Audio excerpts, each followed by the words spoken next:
Welcome to For Your Amusement, a theme park podcast that aims to exhaustively evaluate the world's most popular theme park attractions to determine if they are world class.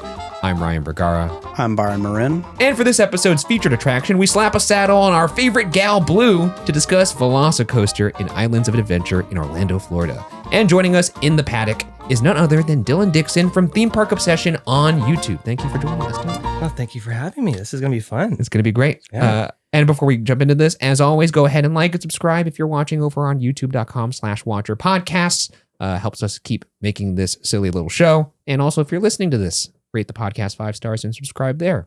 Once again, helps keep us alive so we could keep doing the Lord's work over here. Anyways. Now, for those unfamiliar, Dylan, you cover a lot of specifically the SoCal parks. You're a SoCal guy. Yeah, that's like my home base. What would you consider was like your home park? Like, what did you grow up with? That's a good question. Oh, man. I would say like all of them because I went to like a bunch of them, but I would probably say like Disneyland was usually the go-to. Disneyland and Knott's Berry Farm. Like, I went to those two a lot when I was younger. And then it just kind of started branching out. And yeah, I feel like I go to all of them equally now. And then the irony is that you chose an attraction that is on the other coast. Oh, yeah. So why VelociCoaster? Good cue. Because VelociCoaster, I mean, I had a moment after that ride. It was so good. I was like, you know what? And when we were talking about this, I was like, we have to talk about VelociCoaster. I feel like it's just such an iconic ride. Was it because your brain rattled against your skull during the Mosasaurus roll? Oh, there was, I had to change my diaper afterwards. I mean, it was like that moment of the ride, which I'm sure we'll talk about a little bit later, is just phenomenal. So it's incredible. Yeah. No, you do have to ride this ride while wearing Depends. Also, just want to give an extra shout out to this guy's YouTube channel. I watch his channel religiously. I think he's probably among the best YouTube coverage out there. Oh, thank you. Of all the theme parks. I never miss a video, so I'm very excited to have him on the show. I appreciate that. With your videos, it kind of feels like you're kind of hanging out in the park with you a bit.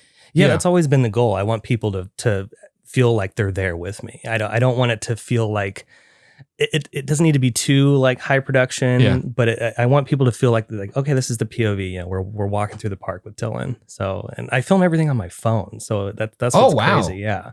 So I just shoot it in wide, and I roll with it, and it's so much fun. Also, I love this thing you do when you film, where especially when you're covering, say, for instance, Hollywood Drift, which is the new coaster over at Universal Studios Hollywood, for those of you who don't know. Mm-hmm. You'll do this thing where you'll record, but then you'll put your hand in front of the camera to point at things, because a lot of times people will be like, oh, looks like they're doing this or this or that, but there's no like visual cue for where I'm supposed to be looking in the frame. So I always appreciate that little detail, and I also love seeing you and your partner walking around. That's also, it makes me feel like we're hanging out. Yeah, we have a great time. With that being said, why don't we get into some first impressions for this ride? And we'll start with you, Dylan. Do you remember like when you got on this ride? I mean, this is a fairly new ride, so it must be recent. And then what you felt after it? Yeah, we were there opening day. Oh my God. Yeah, I was helping my dad move, and I remember like as I finished the move, I went right into the park. And I dropped my stuff off at the hotel because I was staying with some friends. I think it was like Surfside or whatever. Okay. And I like ran through the park, and I got over there, and we were there opening day. So you rope dropped it, or? No, I got into the park at like, I don't know, like late afternoon, early evening. Yeah. So I would say around like 3 or 4 o'clock, I was in the park. What was that line looking like at that time? It actually wasn't that bad. Like on opening day? Yeah, because I think it's just because they had so many previews. Was this? Oh, yeah. So this was opening day of the public. So I was going to ask, because they had a media day, then they did almost a month of the the pass holder previews. Yeah, which was smart.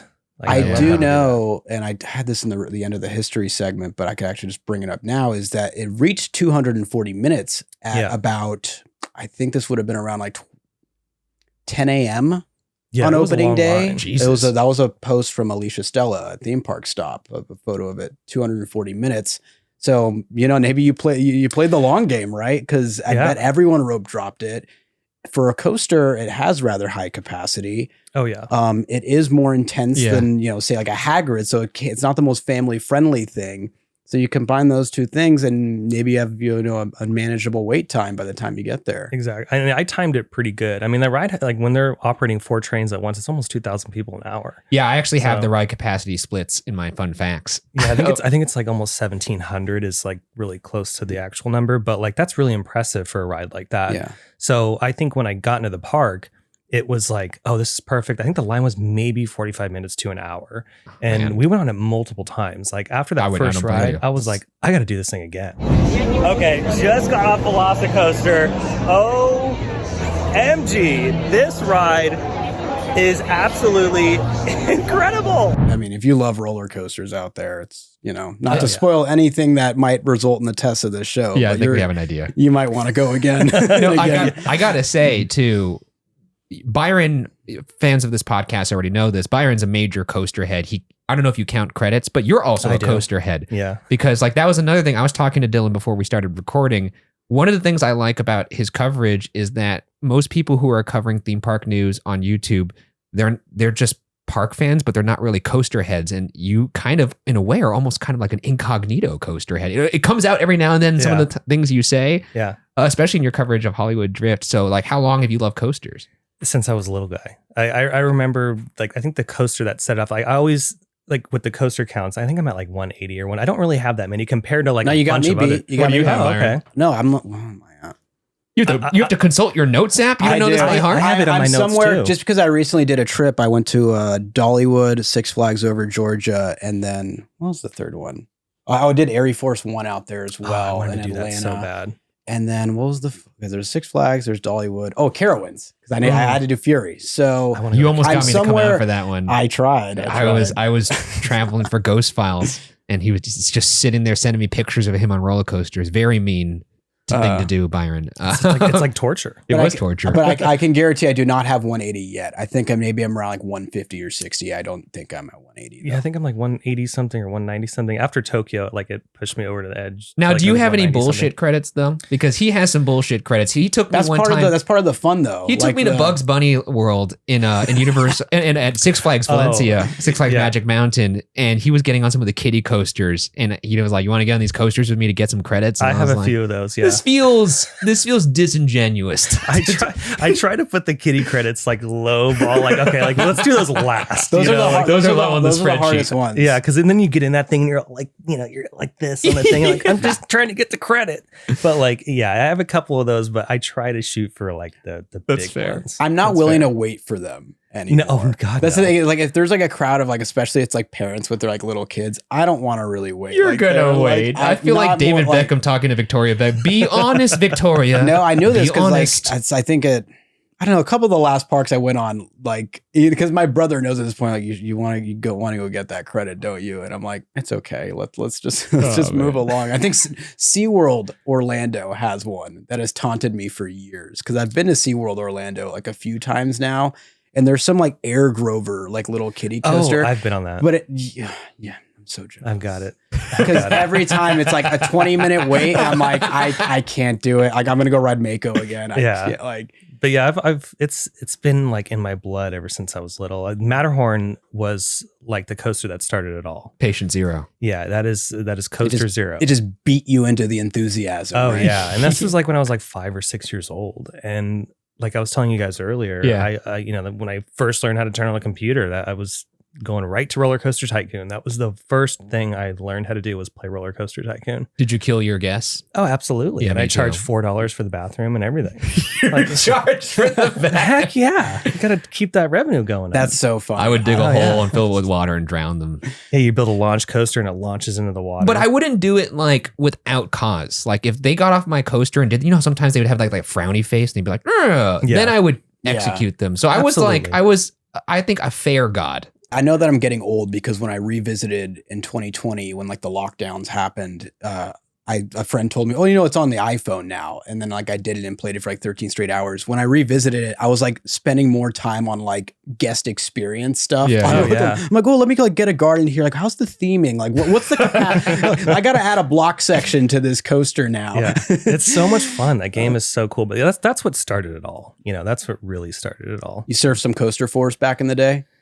Or yeah, maybe. Like also, when YouTube started like kicking off, Theme Park Review, I think was one of the first. Yes, I would watch them. Yeah, that kind of jump started it. Screamscape also was doing some stuff. I still look at Screamscape to this day.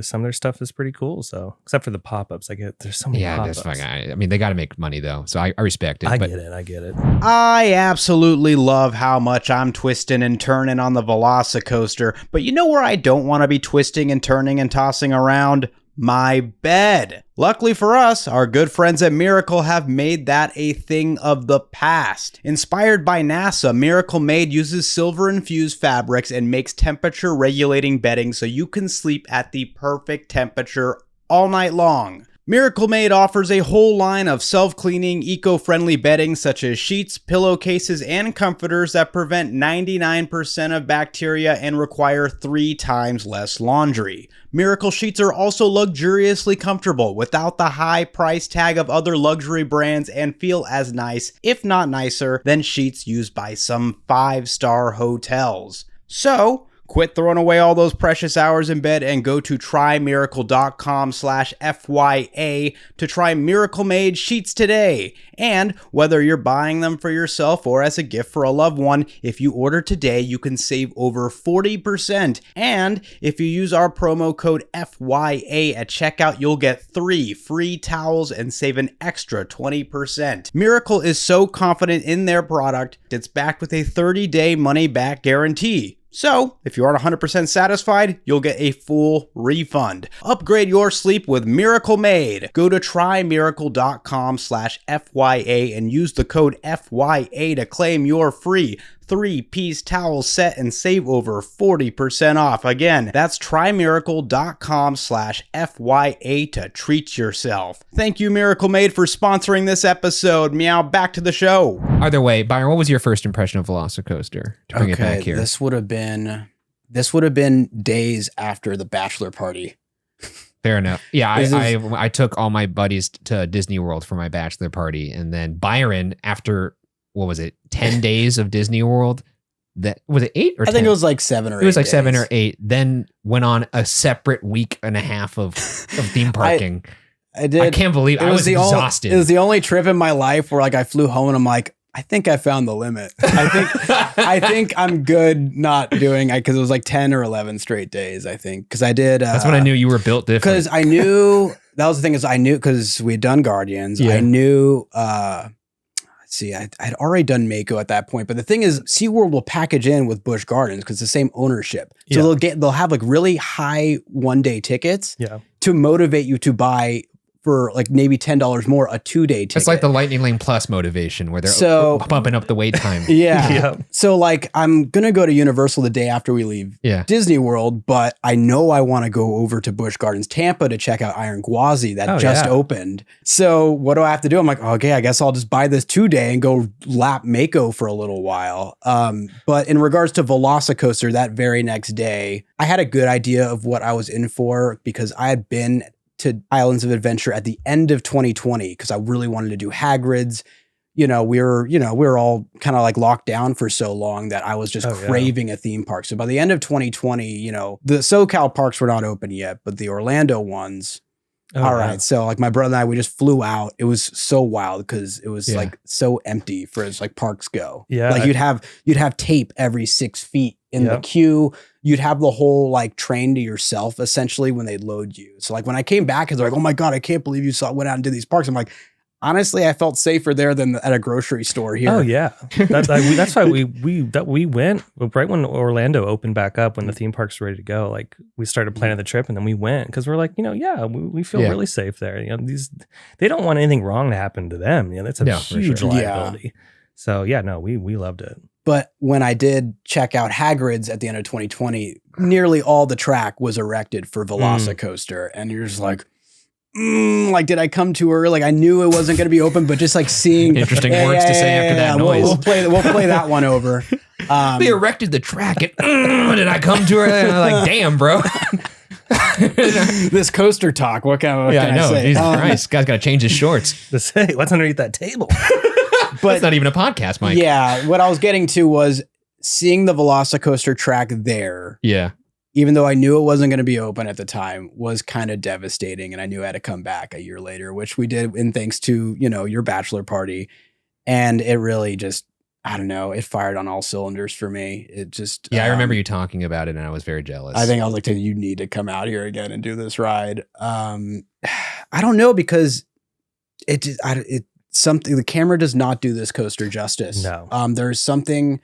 The pacing of this ride is just on another level. You can't visualize airtime when you see POVs of this ride. Yeah. The part of the ride that I thought was just going to be meandering and boring, the first half of the ride, ended up being almost as exciting as the second half. It's like you just get lost in that spaghetti bowl. You don't know exactly what final right turn is going to send you into that launch.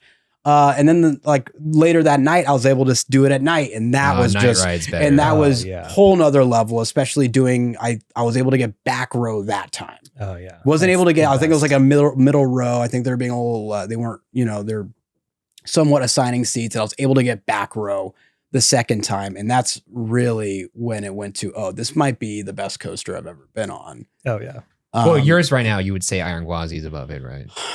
It's in the trifecta. I have three. This is the first of the three of my top 3 coasters that we are covering. Yeah, because X2 is not in your top 3, right? Not X2, although, I mean, there's arguments for that too, but X2 is brutal. I don't care for it. I fucking love it. I love X2. I love it. You're riding those outside seats for sure. Yeah, that ride is brutal. It is brutal. It's relentless. It's not as re-rideable. That's the thing, that's why I love X2. It's just not as reliable as, okay, I'll just say the top 3 now, like not in this specific order: Guardians, Cosmic Rewind, Iron Gwazi, and this. All happen to be within an hour of each other. And they're all very different too. Exactly. Yeah, for sure. Which obviously, like something like Cosmic Rewind, which it's inevitable we cover on this podcast. We will. I can't wait. It has its own bells and whistles. But for this VelociCoaster, what I loved about it so much was this was the first time I experienced a coaster that really felt like the theming was up to par. It was like the signature universal theming combined with thrill levels, with a coaster layout that is as good, if not better, than the high majority of Six Flags caliber parks. The overall package. And for me, mine was, I was heavily hyped going into this just from the coverage alone, but also Byron is the biggest coaster head I know. I love roller coasters, but I'm not I wouldn't consider myself a coaster head. I'm a theme park head. So I was already pretty hyped going into this because Byron had been hyping it up. And I have to say, we got on this. We were actually shooting an episode of Ghost Files nearby, and I had convinced the entire crew, we got to get over to Orlando. Oh, heck yeah. And so Orlando was nice enough to give us some tickets, and then we went in, and this ride just blew my mind. I think after I actually posted a story on my Instagram that said, this is the best roller coaster I've ever been You on. texted me. If I find that screenshot, we'll put it up. But as soon as you texted me the second you got off that ride. I remember getting a text that morning just saying VelociCoaster is the best roller coaster I've ever been on. Yeah, I think so. Because I haven't been on Iron Gwazi. I've only been on, for the most part, the Six Flag parks, and then Universal and Disneyland and stuff like that. And all over the world, there's once again, I haven't been to Cedar Point yet. And, people will make arguments for Steel Vengeance. I rode Air Force One, back, a month or 2 ago for the first time. That's at Fun Spot Atlanta out of all places. I could see arguments for that being someone's number one. So it's all up to kind of what your preferences are. It might be the mood you're in, the time of day you ride it. I always find it funny when people get really territorial about what's the best roller coaster, and it's what works for you. What's given you a great experience? Who are you sharing that experience with? Maybe it's with yourself. And you could be making up names right now. I wouldn't even know. You're basically naming all the acts that go at Coachella at 12 p.m. where you're just who the fuck is this person? I don't know. Maybe I'll like them. You're Steel Vengeance, that could be a completely fake coaster, and you both could be yes. And I'd be I guess I gotta go on Steel Vengeance, and I'll mention it later to someone and sound like a jackass. But of the ones I know, VelociCoaster is probably I think the best roller coaster I've been on. My favorite roller coaster, which I wouldn't say is the best, is Ghost Rider. I love Ghost Rider. Ghost Rider's good. Ghost Rider's amazing. But I think the best, if you're just looking at I guess from a technical perspective and like Byron said, theming combined with thrill, VelociCoaster is probably the best I've been on, which is probably a little bit of a foreshadowing of what's going to happen in the world-class test. But hey, who knows? And with that, we're going to transition into some history. But before we do that, let's take a second to thank some of our sponsors who are hopefully here. And we're back, I hope. Byron, let's get to some history. And then before we jump into this history, by all means, if you ever want to jump in on any time, be like, "Hey, Byron, you botched it," or oh yeah, for sure. I'll just sit back or that's Wikipedia, like whatever. Feel free to jump in, but We'll start with May 28th of 1999. This is when Universal Orlando Resort's second gate, Islands of Adventure, would open to the public. And unlike Universal Studios Hollywood, the new Orlando park would have ample space to house an entire 21-acre land dedicated to Jurassic Park. Step beyond the gates into a world where history is made. We invite you to enter into a living time machine and discover a spectacular place where the past will live again.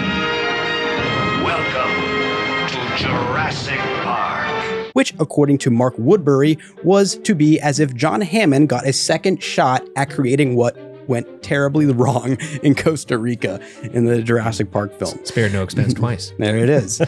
And although this would feature the signature attraction Jurassic Park River Adventure, which was essentially a copy of the smash hit attraction over in Hollywood, it would be accompanied by several supplementary attractions such as Camp Jurassic, which is basically a children's play area, Pteranodon Flyers, a small suspended kiddie quote-unquote coaster, call it what you will, a Jurassic Park Discovery Center featuring edutainment on dinosaurs, and most pivotal to this episode, the Triceratops Encounter, which housed 3 lifelike animatronics of the titular dino, which guests were even allowed to touch. However, the animatronics proved to be a little less than reliable, and park guests simply started overlooking the experience altogether in favor of the other nearby attractions. This Triceratops Paddock at Discovery Trail would limp along until July 31st of 2011, when it closed permanently. It had even sat abandoned for years during the mid-2000s and only made it to 2011 as an attempt to increase capacity outside of the park's brand new Wizarding World. Although sitting abandoned for years following the attraction's closure, the area would eventually get replaced with something featuring a little more teeth. On Memorial Day 2015, near where the entrance of Triceratops Encounter once stood, came the Raptor Encounter, a new meet and greet experience that was executed via the use of puppets as opposed to animatronics.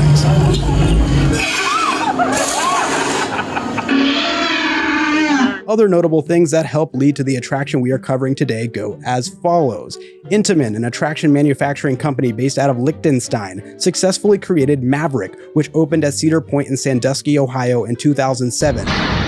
Known as the world's first Blitz coaster, Maverick set itself apart by efficiently providing high-powered launches through the use of linear synchronous motors. Just a quick question: what the fuck is a Blitz coaster? This was termed.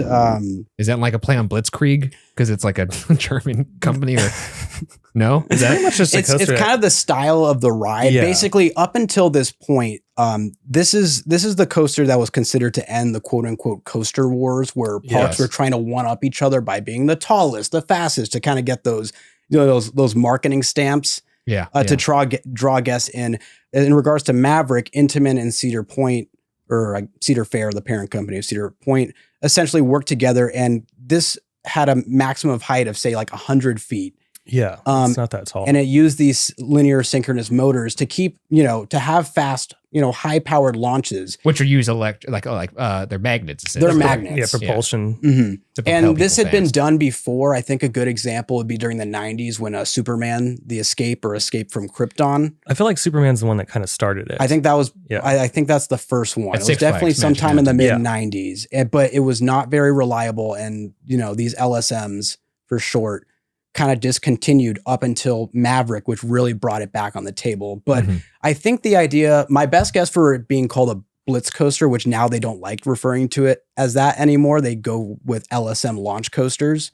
It packs a wild punch while not taking up too massive of a footprint or not just being the tallest and fastest. It's just whippy.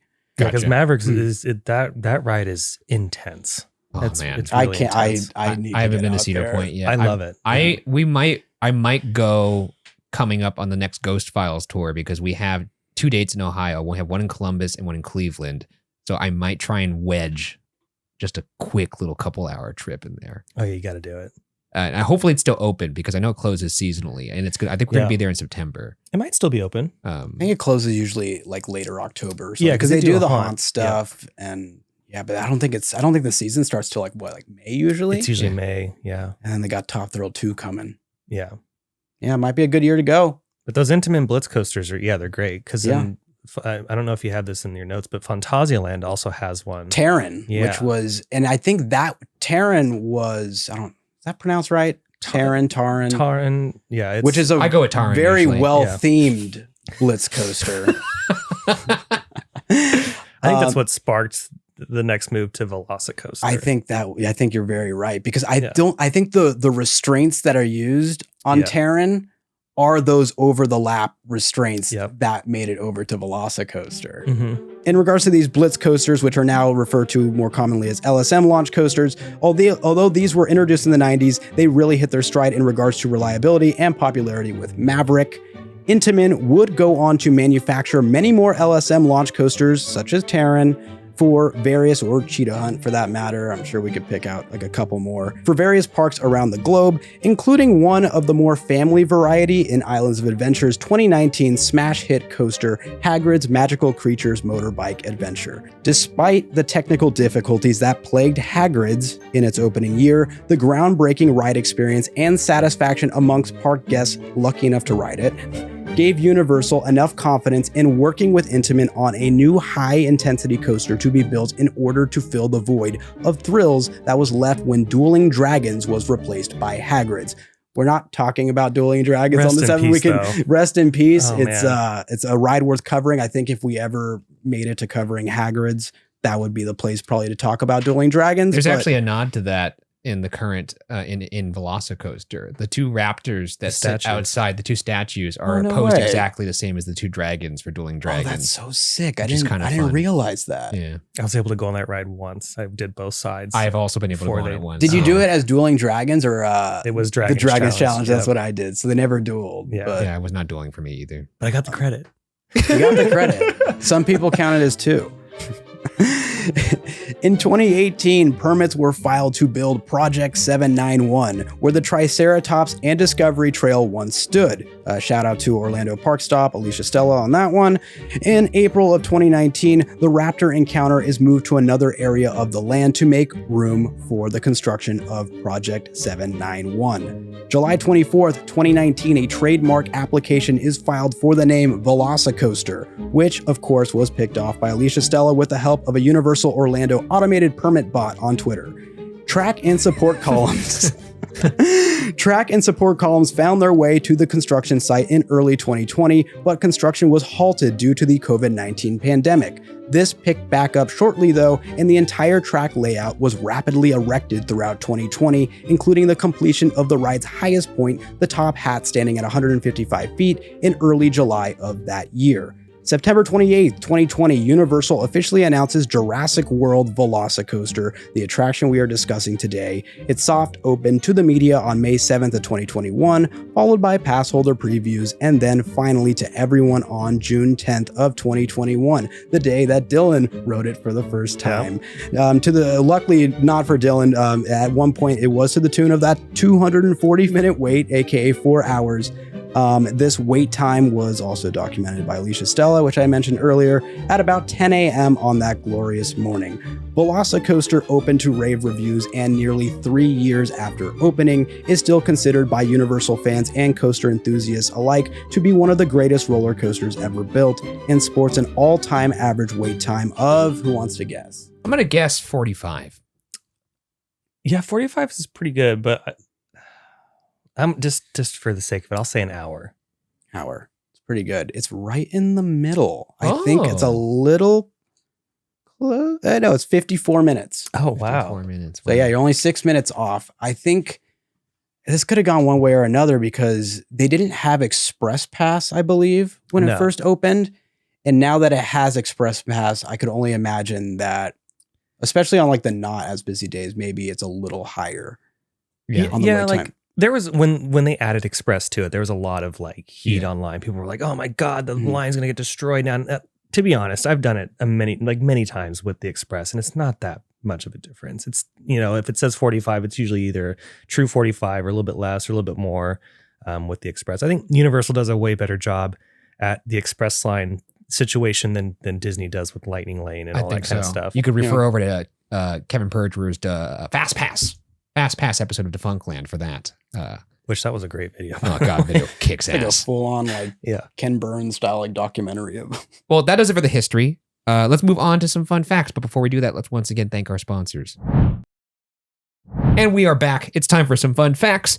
Starting with this one. The ride is approximately 2 minutes long, which feels long. I feel like that must be including some of the load. Yeah, that has to include, because the ride itself is I think it's a little, it's 70 seconds. Yeah, there's a little bit seconds. at the start of the ride where it's kind of revving up before that first launch. It even kind of moves backwards a little bit. Oh, the paddock's kind of going a little crazy and stuff. You might kill it a good 30 seconds there. I love the noise that it makes when it's backing up too. Oh yeah.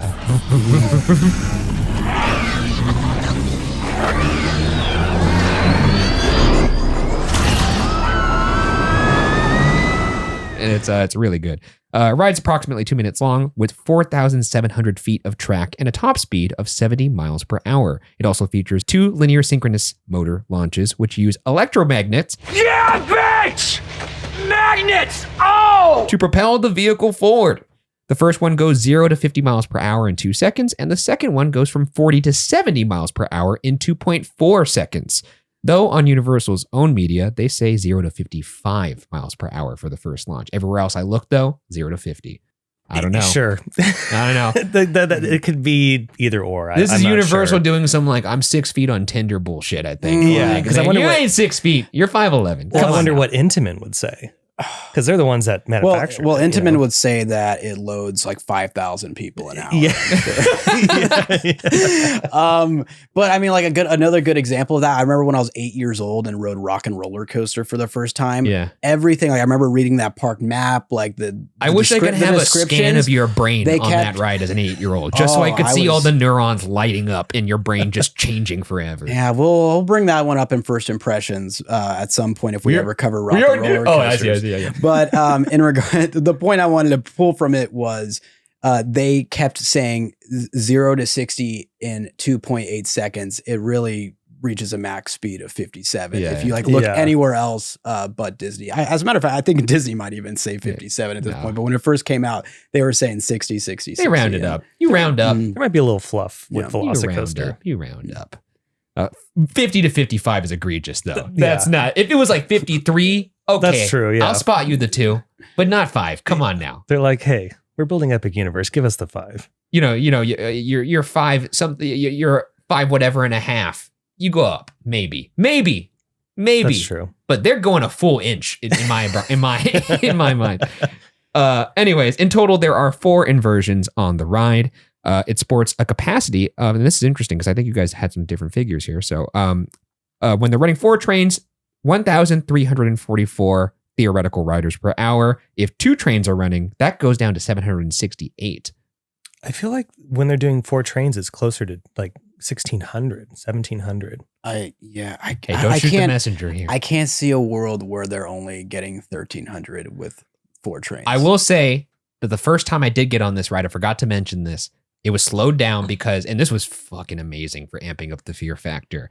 I was about to get on and I was super stoked. And then the gate opened and they were like, actually, please stand back so the gates can close. And it was because somebody had thrown up all over the coaster and we had to sit there and watch them clean the throw up. Oh, man. And because they were only running 2 trains at that time. That's brutal. brutal. So I was just sitting there going, Jesus Christ. Because Byron was already like, this is such an intense coaster. And then I see someone throw up all over the car and I was like, this is going to rule. Yeah, what am I getting myself into? I was so stoked. I was so excited. The ride cost pretty hard for me to track down, surprisingly. But one Reddit forum had it at 80 to 120 million, with the coaster itself just being 30 to 40 million, which is the typical cost, I guess, for manufacturing a coaster from Intamin. Yeah, I can believe that because it definitely wasn't as expensive as Hagrid's. That was the most expensive roller coaster I think ever built. 300 million or something to that tune.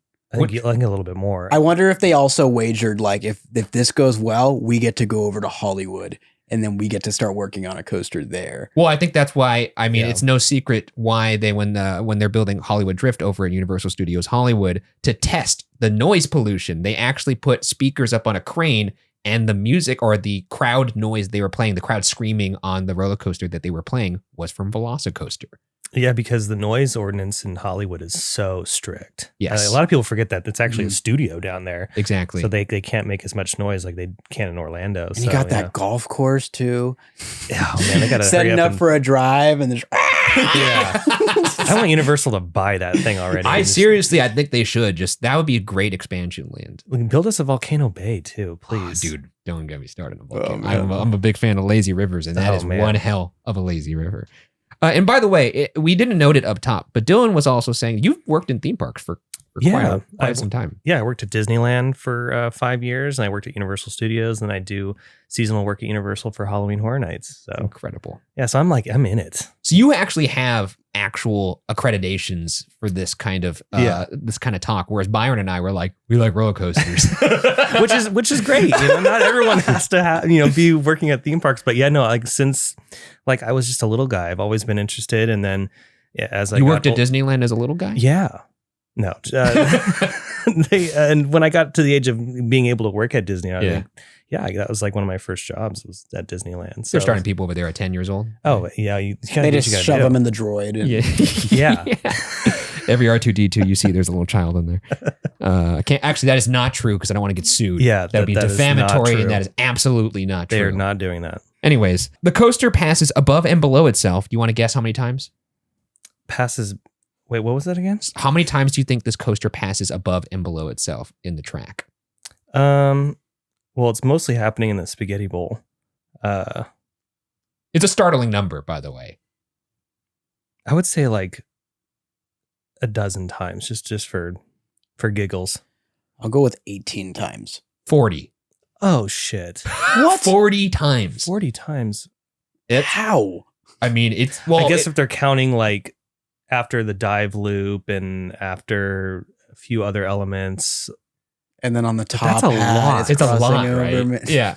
Well, I mean, it's also not the biggest footprint. You have to remember. No, it's very tiny. A Yeah. lot of this does come in the spaghetti bowl, which is what the creative team affectionately named the little rockwork section of the paddock, where they kind of just go twists in and above itself. Well, I guess in that spaghetti bowl, it could do let's say an Immelman or something over it and get 4 or 5 points, right? On one That's swoop, true, right? yeah. What it does start with an as- Immelman, which, by the way, I just learned that term. Could you explain what Immelman is, Byron? It's it's an inversion that's I think it's inspired from aviation, right? Flight, it's an fighter. If you watched Top Gun Maverick, and I don't know if it has to be in this order, but basically an Immelman is a combination of say a half loop with an inline twist of sorts. It's kind of doing a half loop in reverse. I think that's the best way to That's kind of how I saw it described. Yeah. But apparently it gives you crazy airtime, which you do feel on this ride when it does the Immelman, and it doesn't look like you would feel airtime on it, but it does. Yeah, some Immelmans don't give you that kind of airtime like VelociCoaster did. Because when I was at the park watching them build this thing, and when they were lifting the track up into place and all this kind of stuff, I was I don't know if there's going to be airtime right here. It's going to be forceful, but I don't know. And then when we rode it, I was like, oh my God, there's airtime everywhere. Once again, nerds built this roller coaster, which is amazing. Well, because you see this thing testing, and they have really long trains for VelociCoaster. Yeah, because this can't be like Maverick, for example, the first quote unquote Blitz coaster, that had 12 passenger trains. There's only 3 cars, and this one is 24 passengers because they have to handle. They got to do it really. Yeah. So you think it's just gonna slug through this the spaghetti bowl, and yet life finds a way. Okay. And now getting into some Easter eggs over in the queue, a lot of them. You could see books from Dr. Ellie Sattler, Dr. Ian Malcolm, and Dr. Alan Grant in the queue in the trainer locker area. You can also see the coaster's second launch in the queue, which is really fun. And after that, there's a little animation of raptors that come out and that escape the paddock and chase after the train. There's actually 6 different versions of that animation, which is fun. There's also a glass of water with permanent ripples in it in the queue near the second launch viewing area. That's a clear reference to the famous T-Rex footstep scene in the first Jurassic Park film. Also right next to that water is a radar gun that has 79.1 on it, which was a reference to the code name of VelociCoaster as it was being constructed, which was Project 791. A cool little nod to nerds like us who were following construction online. And speaking of nerds online, many of you might remember the Osprey that made a nest, or it tried to make a nest atop VelociCoaster's 155-foot top hat as it was being constructed. There's plenty of footage of that online. And in the queue, they commemorate this. One of the animals being studied on one of the queue screens is an osprey, which is really cool that that's why this coaster was built by nerds, because they understand a little hat tip to us folk is going to go a long way. Oh yeah. And there's one more, I'm sure you have it in there, but there's the grand finale of the nerd moments. Which is what? I'll let you keep going. If I don't hit it, I'm going to be sad. In the making of Jurassic World VelociCoaster feature that Universal released on YouTube, here's a quote from Colin Trevorrow, the director of Jurassic World, in that quote, "We've provided Universal with dinosaurs that run extremely fast and are very scary. And they've created a ride that is extremely fast and very scary." End quote. Nice. Insightful stuff there. Also in that special, they make two bold claims. First one, host Mario Lopez says that the most popular dinos in the franchise are raptors. I don't know about that, Mario. I think I'd give that to the T-Rex personally. The T-Rex might be. The T-Rex is the thing that's screeching when dinosaurs ruled the Earth sign is falling down in Jurassic Park. People like raptors. When did he say that? And when did Mario Lopez say that? Probably during the new. This was released around whenever the ride came out, which would have been Jurassic World specifically. They are the most popular. I'm just back up Mario Lopez. They got one with a name and it's got a baby. They do have Blue. Here's the thing: they want you to think Blue is popular. The T-Rex didn't get no. Nobody on the street knows who the fuck Blue is. No one's like, when Blue goes on screen, they're like, "Oh, it's Blue." Like as a joke, I don't want to go to bat for Blue, but it sounds like you are Mario Lopez, but you're wrong. No, because here's the deal: like Indominus, T-Rex, and whatever the fuck that thing they threw at us with Dominion, where like Sam Neill just like, oh my god, this is a big. They all shared the vote, and then. Look, I know this is not a dinosaur podcast, but just bear with me here, because this is actually going to be checkmate for everybody in this room, including and especially Matt Rial, our producer, who chimed in there. When you go to the Natural History Museum and you see all the big fossils on display, the skeletons up and as if they're walking around, where do you see people flocking? They go into the Raptor or they go into the T-Rex? Checkmate. Was it checkmate? What's the natural history? We're quiet over there behind the mic. Isn't Mario? Wait, wasn't Mario? Was he referring to the franchise or just in general? He was saying the most popular in the franchise were the Raptors. Yeah, there's no natural history museum. Yeah, but most people, I would say, like, it's a reflection. And the franchise is a reflection. And did he say dinosaur or dinosaurs? Dinosaurs. He might have tricked you because. The T-Rex is just Mario Lopez ain't doing no wordplay. Darn you, Mario Lopez. Gotcha. Anyways, the second claim from that, this one actually is really funny. They describe this as a world-class roller coaster. We'll see about that, Mario. A little forward of you hasn't run through the rubric yet, but we'll find out if this is world-class. There's 22 Raptors total in the entire experience of all kinds. There's animatronic ones, there's digital ones, and then there's stationary ones.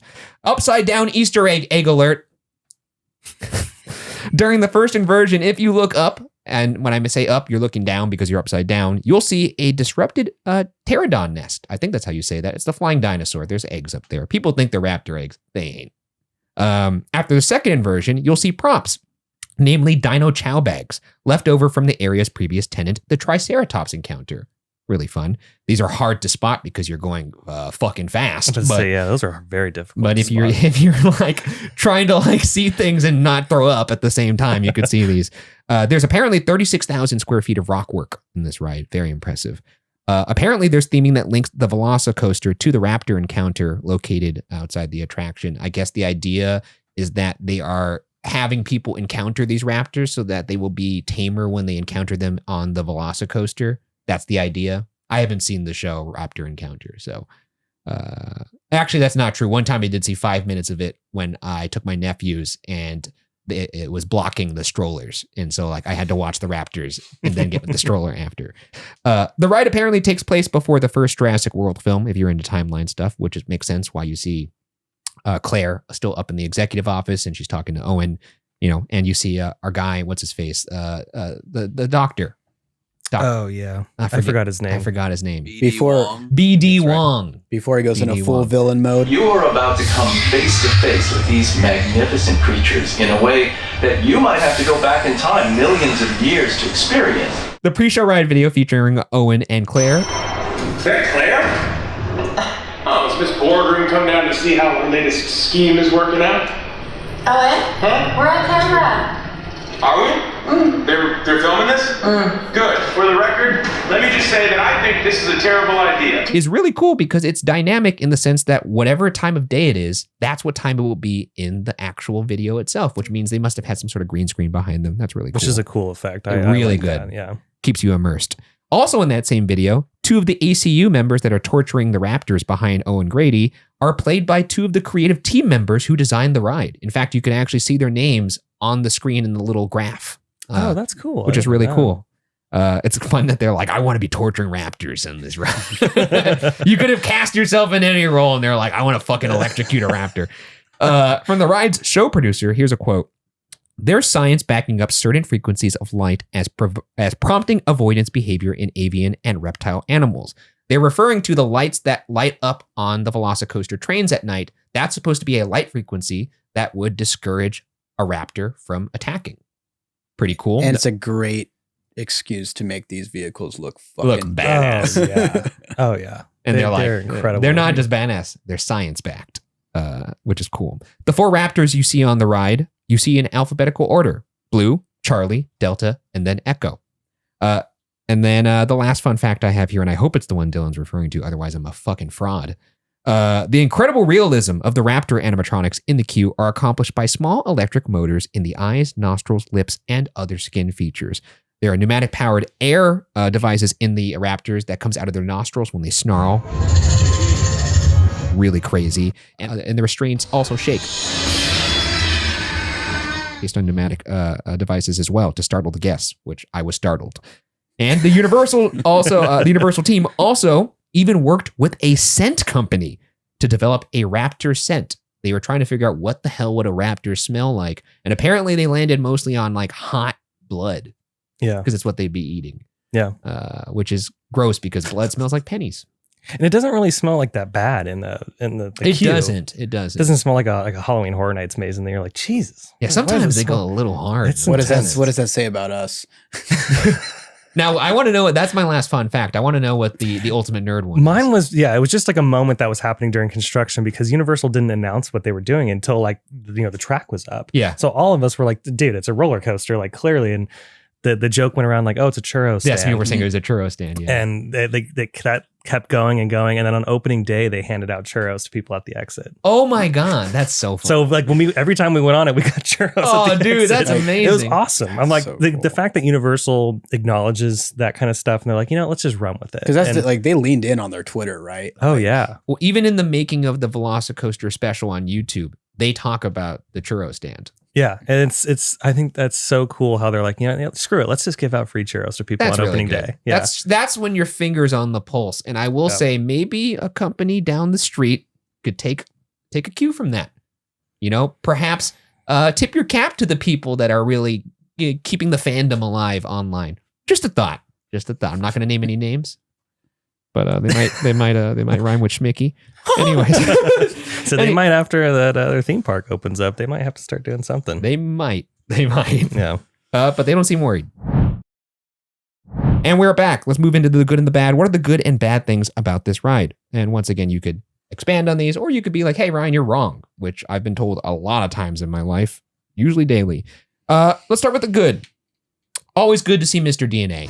I'm here to help keep you and your belongings safe during your Raptor run today. Oh, that yeah. Guy. Actually, a fun fact I didn't list is the lights in the little lobby where he first appears on the screens light up in I think it's like blue, red, and yellow or something like that, which is his colors in that order, which is really fun. I love seeing that guy. Yeah, he's great. Dino DNA. Yeah, when he popped up on all the merch and everything too, I was like, yes, finally we're getting a lot of him in there. I love how he says dinosaur. Oh yeah, dinosaur. I bet you he would be like the T-Rex is the most popular dinosaur. If he could speak and he was allowed to speak. He's not. He's been silenced for too long. That's definitely an example of like when nostalgia is played right. It's not like the obvious like low hanging fruit. Yeah. Yes.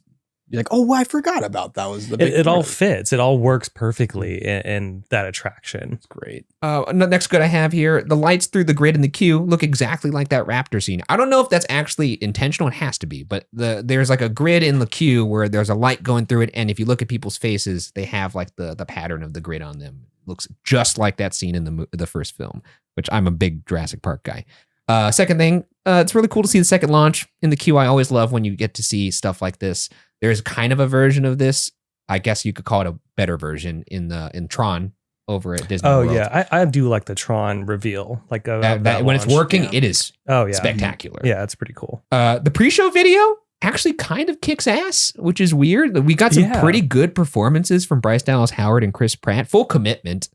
Say what you want about either of those actors. I think they're fully committed here. It feels real in that moment.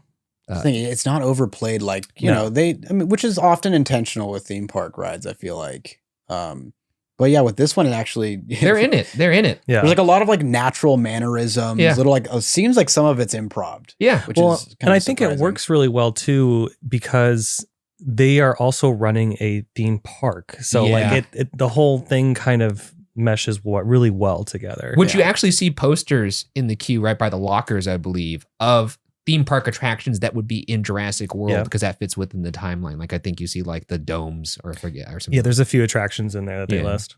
But yeah, full commitment. They're faster than you think, Claire. They're quicker than you realize, Claire. They're quicker than she realizes. It's faster than you realize. It's what he says to her. They're faster than she realizes. Correct. So they're faster than they realize. So that's what they might have shifts his eyes over. Yeah. I think Chris Pratt says something along the lines about the roller coaster, like, they'll be going fast. Won't matter though. Yeah, I mean, you'll be going fast, but it doesn't matter because there's really no overestimating the Raptor. They're quicker than you realize, Claire. He's basically saying you're going to get 8 if you go on this ride, but the ride ends up eating because it fucking kicks ass. It's a very creative way to give somewhat of a safety spiel. Yeah, it's great. Because you're kind of learning about raptors while like simultaneously his like throwaway, like he's like mocking like the hands on, like keep your hands there and whatever, like, and make sure you exit through the gift shop. That whole thing. It's basically like you'll keep your hands and feet, like if you're lucky, like irreverent. Really neat. I wrote down, love the locker system, LOL. Honestly, like shout out to the locker system. Shout out to them lockers. Shout out to the locker system. And I hope that those lockers are at Epic Universe because they streamlines. They are the best. Like when we first experienced those, I was like, oh my God, like why hasn't no one done this before? I think it's going to start happening because like they have it at Tron. They have it at Tron. And this is the comparison though. This is why I think it's like a recent thing that like theme parks, not regardless of, Disney, Universal, what have you, are going to start picking up, because when I rode Tron in Shanghai in 2016, they do not have that same locker. The lockers are just outside the same way that, they have been since, recent years. And then now the new Tron at Magic Kingdom has the same system that VelociCoaster has, where it's a 2-sided locker, so that before you're getting on the ride, you put it in there. And then when you exit, you're on the other side of that wall where you could pick up it's pretty brilliant. And then outside of Disney Universal, I think I mentioned this in another episode, where Wildcats Revenge over at Hershey Park, which is their new RMC coaster, also has the same locker system. Oh, that's cool. The double-sided, and it makes such it streamlines the experience, difference. And you could feel that when you get on something like, and I love this ride, like Ghost Rider at Knott's, which slows the shit out of everything when people are like, let me go, because you're like shoulder to shoulder in there, and you're like, it's not good. Yeah. So for VelociCoaster, they will have you walk through a metal detector. Like it's hard to get anything by. Like some people have gotten some videos, like and they have Mr. DNA. Mr. DNA is giving you the spiel of how the lockers work. Pretty fun. And yeah, so like when you show up to the train, there is no fumbling around with your stuff, running to put them in cubbies or anything like that. It is like, it helps with you're capacity. good to go. You don't have to worry about that stuff you forgot in your pockets or anything. And hold on, you just enjoy the ride. I'd love to be one of those animators explaining what I'm working on, and being like, oh, I'm working on this Mr. DNA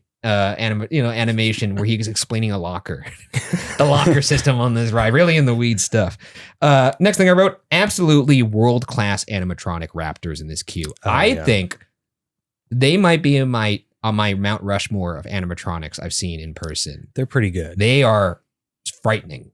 And it's just like the head. That's it's all not, it is. Yeah. And they perfectly obscured so that they look basically how they shot the first Jurassic park film where they knew they couldn't make like a full raptor look real, so they just showed parts of it, like half the body. But it's sold in the eyes. You connect with it. It's like those it feels eyes like it are has a so realistic personality. looking. Like, it's super convincing. Like I'm just sitting there, just zooming in and like in awe of how real this looks. Like an animal that if that harness came off, it's gonna kill me. Yeah, and they like shake the cage and everything that it's in. Like it's so good. The sound really design good. is just on point with it. It's so good. Yeah. The rock work and theming of the coaster itself. I also, another good I wrote, story's goddamn hilarious. I think it's really funny. It's that funny. They're like, well, let's just put this roller coaster in a they're like, in a "Screw Raptor it." Paddock. They'll chase the coaster. It'll be fun. And everyone's like, yeah. Like any corporation would sign off on that. Is absolutely absurd. No, the self-awareness is like so good in It's this. really like, Universal's been they've done that quite a few times, and it's just fun to see. Love the Raptor screeches throughout the ride. It's all that's kudos to whoever made the original Raptor sound design. I don't even know if it's actually accurate. I just recently heard what an actual T-Rex sounds like. You could find that on YouTube. It's haunting. Very, very scary stuff. Next good I wrote, first launch, amazing.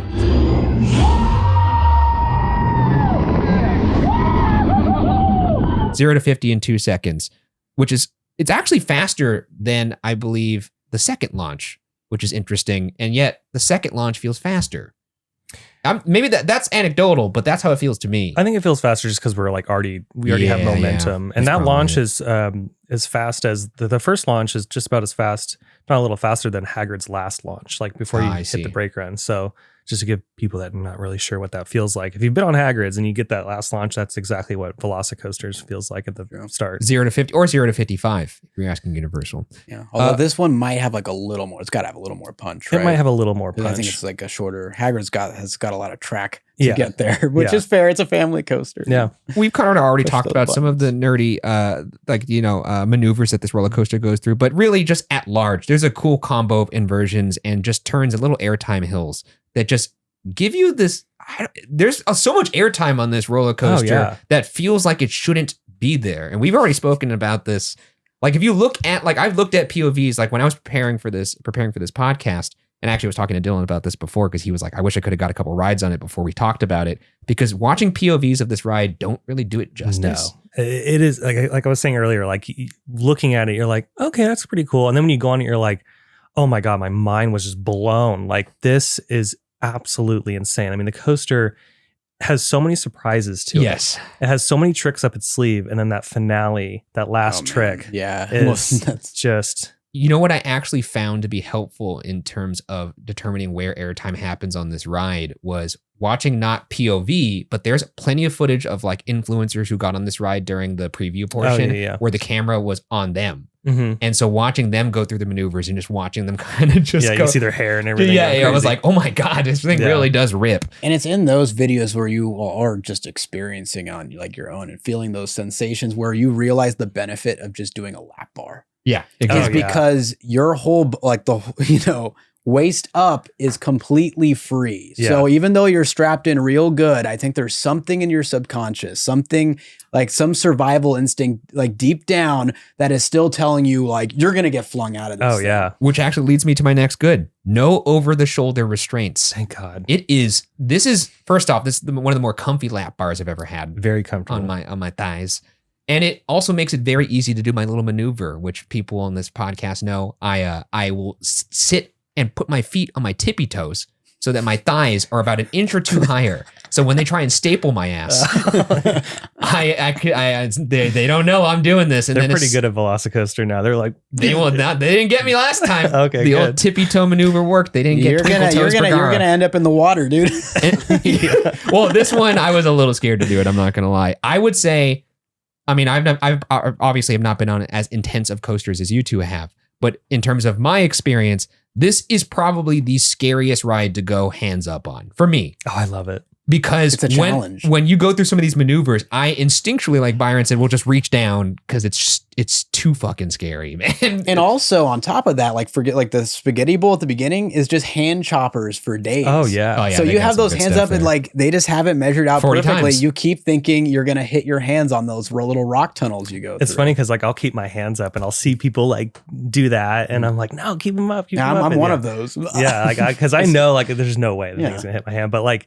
Yeah, the ride is that got some amazing like head choppers and hand choppers. And correct me if I'm wrong. As I recall, you are like the way you're seated, unless like you have some like really long legs, I don't think your feet are touching any floor, right? No, they're above they're not touching any floor. There's there's a little thing there. There's a little piece of metal that you can put your feet on, but like which is how I was able to execute the maneuver. Yeah, by and large, your feet are there. And by the way, like if Universal's like stapling you, like you're still gonna get insane amounts of airtime. Like, for real. Like it is insane. I just don't like being stapled.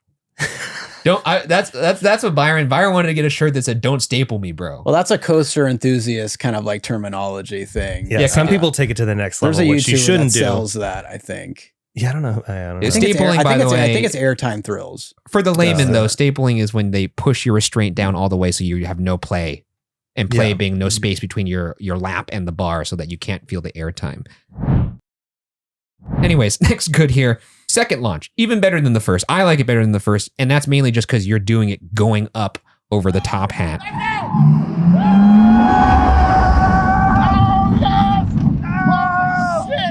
Oh, shit. And going over that top hat, you are basically out of your seat for the entirety of going up. Oh, yeah. If you're in the front, especially, which is weird because normally in the back you get airtime, but on the descent, which is 140 feet of a drop, then the back feels like you're going to get flung. Yeah, you get like ejected out of your seat. Yeah, because it hits a little set of brakes, magnetic brake at the top. So you do slow down a bit. I think that's just to regulate the amount of speed. Yeah, it's just depending on like, weight of the vehicle, how it's running at that certain time. They just can't. But when you go over that on the back row and you drop down, no matter what, what, you're getting the. Oh yeah, that was the yeet. That was one of the parts where I had my hands up and they immediately went down because I'm gonna fucking die. Yeah, the ejector airtime is incredible. As if me putting my hands here with my phenomenal strength would prevent me from flying into the theme park. And that's like the biggest benefit of having the 12-row trains. Oh yeah, is that in back row top hat, you have the whole weight of a 24-passenger train. Oh yeah, just flinging your ass, yanking you right over there. Yeah. But like, I mean, the front row's got great airtime as well, which is great. You're going 70 miles an hour over that thing. Like, so that initial push is amazing. And I've been reading a lot of Reddit threads and comment threads on ride POVs of this video. I really don't think there's a bad seat on this ride. No, I've ridden every seat on that thing, and it is because I've got middle back front as well, and yeah, they're all good. The ride just gets faster and faster as it goes. Like I said, all gas, no brakes. Love it. And then it does something that this is another terminology thing that I did not know before this, but it was one of those things where when I experienced it, I was like, what the fuck is that called? Apparently, it's called a 0G stall. And this is when you are upside down on a straightaway, essentially, and it's 100 feet of that. And it feels like you're upside down for 10 years. Yeah, it's an incredible stall. And you're just floating out of your seat that entire time, upside down. And I just, in my mind, I remember when I first got on, I was like, I guess this is my life now. Everything's upside down. You get like 2 to 3 seconds to wave at the people on the walkways under you. That's right. It goes over the pathway that you walk up to get to the queue. Which is a very rare thing for a coaster to do. Look at that shit. Yeah, that stall. 100 feet of that. That's actually how fast you're going. That is 0G. But here's the deal. Like, if they didn't have that locker system, I don't think there's any way they're not at least putting a net up there that would not be appeasing to the eyes. So it's really cool that they kind of have the peace of mind of putting everyone through the metal detectors and not having stuff in their pockets to fly out, where they could be like, let's just throw this stall over, hundreds of people walking. Yeah, because Hulk has nets, but this doesn't have the only part that's covered is that pathway that goes from the Lost Continent into Jurassic Park. They installed that like metal like awning kind of thing. That'll feel good. Right. Yeah. So like that was the only part of the ride that's really covered. Everything else is exposed. And when you walk up to the entrance of this ride, like that stall is like right there. It's right there. It's just building anticipation. And it's amazing that it goes over the pathway you have to walk through to get to the ride. Yeah, there's 2 selling points there, right? It's that stall, and then there's the top hat. Like right when you walk up to the entrance, you see people just coming over the top of that thing, and you're like, oh, hell yeah. And you see how fast they're going over it. Oh, yeah. And for going 70 uphill is fucking demented. And for average tourists, especially those like not familiar with like crazy roller coasters, it's just like an initial like, oh, you're going to do some stuff on this ride that you've never done before. And speaking of which, which brings me to my one of my last goods here, the Mosasaurus roll. God tier. Jesus Christ. Okay, so you're going into the Mosasaurus roll 53 miles per hour, entering it. And basically, it's just a fucking giant corkscrew. It's essentially like a barrel roll. It's a barrel roll. Do a barrel roll. It's a barrel, like a barrel roll. I think it's not quite a heart. It's almost a Heartline roll. Almost right? a Heartline, but the way Intamin had like configured that is just. I don't understand it. I've never felt anything like that. Neither have I in my life. That truly feels like you are going to get flung 100 miles per hour into the water.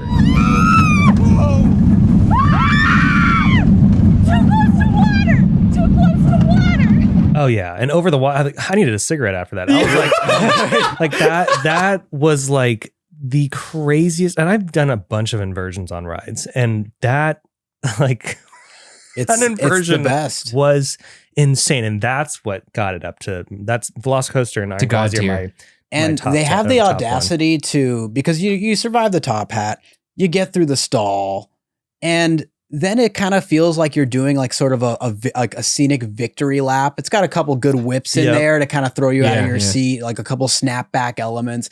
But you kind of think you're in the clear for anyone who doesn't know the ride that well. Yeah, and you think you're going to start, all right, we're doing our victory lap. We're cruising back to the, what's that thing? Yeah, and it's just boom. And you know what's interesting about it too is it's deceptive, because you could see the Mosasaurus roll from outside the ride. It doesn't look as intense as it is. No. And I don't know how that's possible. But you know how you can tell it's really intense? If you're waiting in line or even just in the general area, you can hear everyone do this audible like,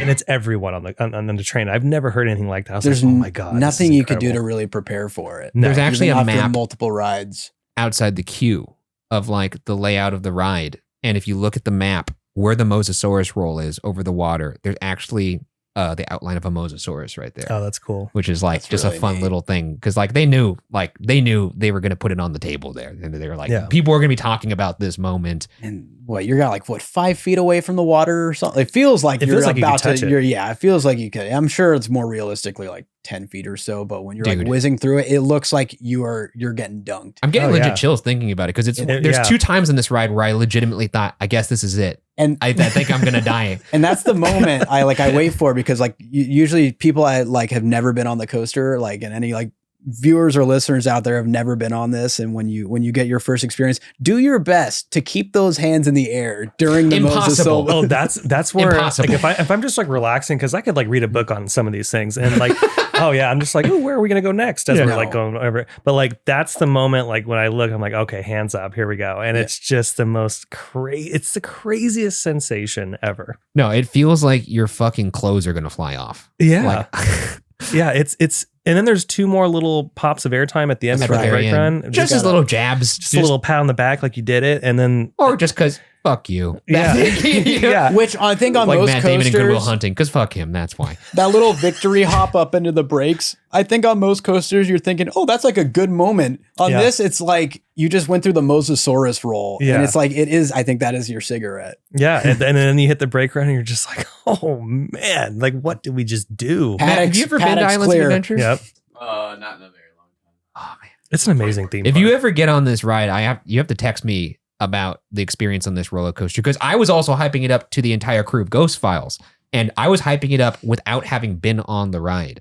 And so when we got off the ride, it was just so gratifying to not only feel satisfied myself, but to see everyone just be like, first off, their hair was all fucking crazy. Oh yeah, I needed a wheelchair after. I was like, it is like the ride is incredible, and then Islands of Adventure in general has an amazing lineup of rides. Like Islands of Adventure overall is a very good theme park. It's Byron's girlfriend's perhaps favorite theme park, is what she was saying. It's got to be up there. Yeah, like Lisa told me recently, because we were recounting our memories, because she went to Disney World for the first time with me back in October, and we're recounting our memories there. And she's like, I might take Islands of Adventure over like I love Animal Kingdom, I love Epcot, but I think Islands of Adventure would be my choice. It's great. For the best part. And she said specifically because of VelociCoaster. Or just imagine when we have something like VelociCoaster-esque in Hollywood. I think the feedback was so positive for this ride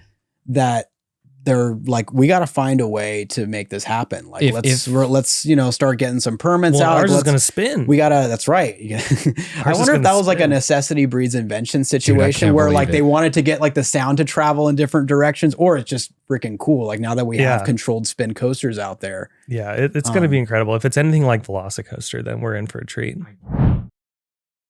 Anyways, last good I have here, Elite Nighttime Ride. I mean, it's among the top. It's so good. The lighting package, spectacular, and just the physics of a roller coaster being just a tad bit faster at night. I don't know would that apply to this one with the launches and whatnot. I feel like it still would, but you probably would know better than me, Byron. What? That this coaster is just a tad bit faster at night just because of the physics of it. I mean, it probably still... It's just because it's disorienting, maybe. It's like, you know, you're going on Space Mountain. You're not really going that fast on it, but like it seems like you're like hauling ass through that thing because you're in the dark. Another thing about the lighting, though, when you're waiting in line, when a coaster train goes by, all the lights turn red. They flash red, and that's when you know a train is going through the layout. So like when you're in the queue where the screens are, you can see the Raptors. Before the train launches through that segment, the lights will flash red. Even when you're outside and the thing is about to go over the top hat, the lights will flash red. So like that sequence is throughout the entire attraction. Even like when you're outside, like where River Adventure is, those little tiny like lights that are blue, they'll flash red when the train's going through the spaghetti bowl. God, that's so awesome. And what's super cool about these LSM launches is that second launch that gets you to 70 to the top hat, that's essentially serving as a mid-course. Yeah. Because you don't have any quote unquote like brake mid-course being a mid-course brake run. There's no block zone. To keep a block zone, so you know, it's just like a safety precaution for all coasters. But they the way those LSMs work is like if the block zone ahead of it is not cleared by the time that next train comes around and hits that, it'll stop it. And I think I remember seeing test footage of this where they would purposely be testing that. Oh yeah. So that it would come to a stop and then it could kick it back. And then it would swoop back down and hit the launch again to get it to speed. Yeah, because they got to, like, when they open up all these rides, they got to test everything that can possibly go wrong with this stuff. So they'll launch it a little slow to see if it'll valley somewhere. They'll do everything. Wait, but does this mean that if that were to happen, there is the possibility that they could launch you 0 to 70 at that part? Then? Well, here's what I'm going to tell you. This is like the ultimate nerd roller coaster. Like you gotta have this moment, the rollback. Because sometimes, see, you know what I'm talking about. I do not know what you're talking about. So a rollback, like this is a good example. Like on Top Thrill Dragster, that really tall roller coaster at Cedar Point. Yeah. Sometimes it doesn't launch over the hill, and you roll back. What? Back into the LSMs, and the coaster just kind of resets itself, and then you launch over the top of it again. On VelociCoaster, sometimes that will happen. It's very rare, but sometimes if it rains and they're still running, or if there's like a wind or whatever, sometimes it won't make it over the top hat, and it'll roll back into the secondary LSM launch. And what's cool is they've programmed Mr. DNA into that moment. So like if you roll back into that spot, he's like, "Sorry, folks, we've encountered an issue. Just one moment." And then like it'll launch you backwards up the hill a little bit, and then full launch up over the top hat. It's incredible. I'm glad you're telling me about a rollback for 2 reasons. First, because it's awesome and I hope it happens to me. But second, if this happened to me without this knowledge, I would fully think I'm about to die. Oh, people freak out. Like I would be like, why am I going backwards now? Like I know this ride's not supposed to go backwards. I would think I'm about to get whacked by a train. Yeah, people like freak out if they don't know what's going on. You can tell who the coaster enthusiast is on the train by the ones that celebrate. Oh my God, we're getting a rollback, because they know we're getting an extra launch, and it's like a rare. Like I personally have never experienced a rollback. Have you? I don't think I can't remember a rollback, because like Accelerator, it happens on Accelerator at Knott's Berry Farm. But that thing really usually hauls over. I'm glad you told me this, because I would think the last thing I'm going to hear on Earth is Mr. DNA. Yeah. Sorry, folks. Sorry, folks. You're about to die. Yeah. I've never experienced a rollback. I've always, I've wanted to. So, but VelociCoaster is like, that's like, I feel like if you roll back on VelociCoaster, that's top tier right there. That'd be sick. Especially with Top Thrill now is going to be Top Thrill 2. I wonder how often that's going to happen. I don't know if it's going to roll back that much anymore, just because it has the extra momentum. And I feel like since those launches kind of adjust themselves in a way, like as opposed to like a hydraulic launch where like if, for example, Top Thrill is like over like 420 over 400 feet tall. So like due to like, if it's cold, if like certain weather, there's variables with that amount of height and speed that can, stop, like that makes that more frequent. Whereas, something like Accelerator, that thing's always kicking over the top of that. I wish they would just have Dino DNA or Mr. DNA just recording taunts throughout the ride. That would be awesome. Time to meet Jesus. That was that Mosasaurus roll. That's my last good. We're gonna move to the bad, unless you guys have some good here. I think we covered all of it, really. Nice. Pretty much. I love. I guess I'll just go back. The station, I think, is awesome. Station. I think seeing the video pre-show, and then immediately moving over to the trains and the actual exterior, in real life is pretty much on par with what you see in the video. So you have the glass, you have like the tropical trees in the background. You see the coaster going, and that anticipation. Well, and there's a room tone in there too, if you've ever noticed. Like when next time you're in the station, there's like speakers above, and that's just obviously for the ride opposite thing. But there's also, they play a room tone in there that's very deep, and it kind of gets your adrenaline going. And I think that's all on purpose because they really want you to be hyped. So next time you go, if you listen, awesome. There's a room tone in there. Because sometimes people put like frequencies on Spotify for like studying or like deep focus or stuff like that. But anyways, let's move to the band. Not too much here, honestly.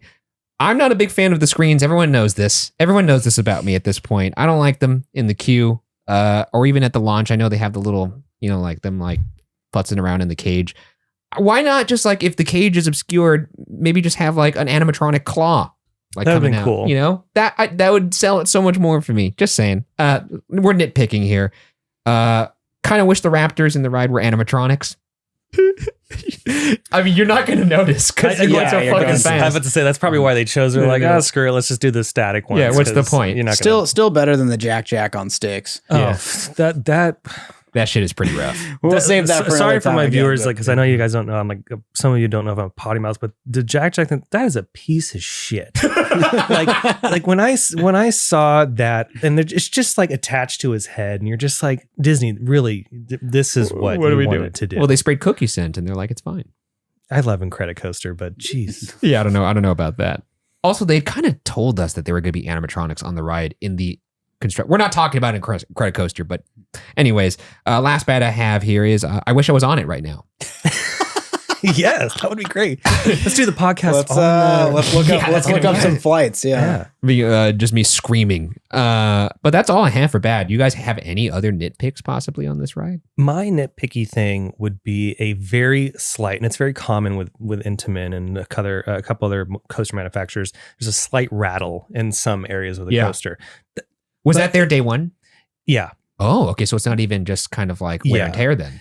And I think over time it's gotten a little bit more prominent, but again, it's not like, insane, like Matterhorn, it is quite like that. Which I love Matterhorn. Don't get me wrong. Like if I need to get my back adjusted, I go to Disneyland. But there is a slight rattle, like going up to the top hat, you feel it. Some sections of the Spaghetti Bowl, but really it's such a nitpicky thing. It's still an amazing roller coaster. God, it's I've heard people describe it as close to perfect as you could possibly get. It really is. The coaster has two acts. The first act is the Spaghetti Bowl, and the second act is that the Mosasaurus roll, It's and then the maneuver portion of it. It feels like it is a perfect overall package. It really is. And it almost feels like you get a full meal, even in that just the Spaghetti Bowl.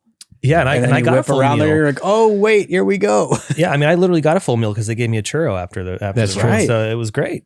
I could use some spaghetti. I'm getting kind of hungry. Ooh. Anyways, let's move on to the world-class tests. But before we do that, let's once again thank our sponsors. And we are back. It's time for the world-class tests. This is a rubric of 10 tests painstakingly devised by Byron and myself to determine if an attraction is world-class.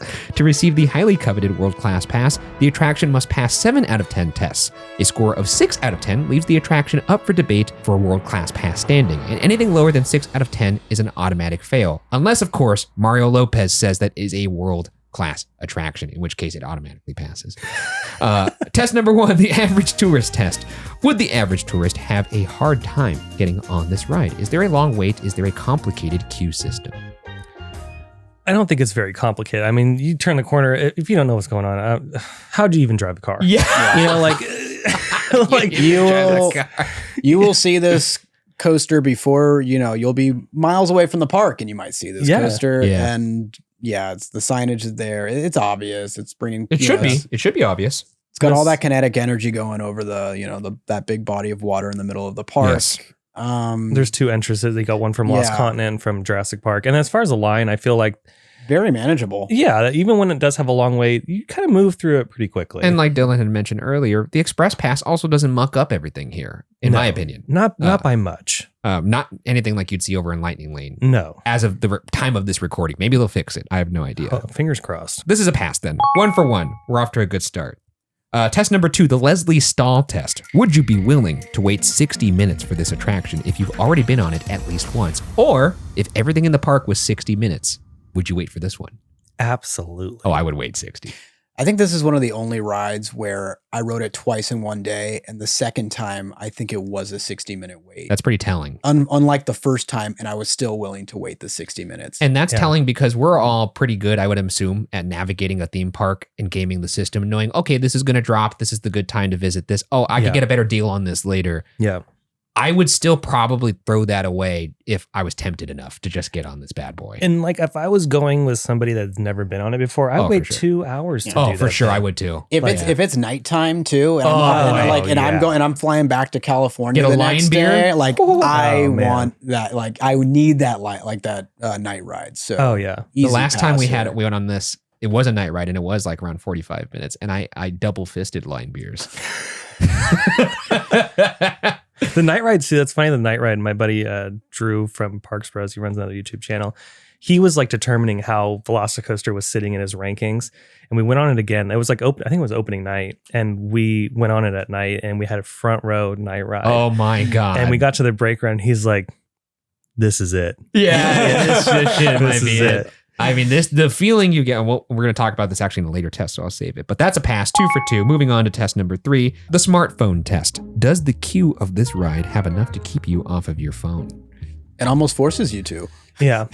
I would say like at a certain point. If you're in the atrium area, it's kind of... Yeah, if you're stuck there, you're really just looking at that statue that's weird. It kind of looks like 4 raptors fused together, like some annihilation shit. But then you have Mr. DNA come up on the screen. They did a good job of the pre-show videos in this one, I will say. If the line moves, then you won't be looking. Which often it is. Yeah, it is usually moving. I mean, maybe this is just like the coaster nerd in me, but even if like the wait is going outside for a little bit, I'm just enamored by that's very true. Yeah, watching the coaster go by, building up anticipation. You get in there, they got like the loud sound effects. They got that.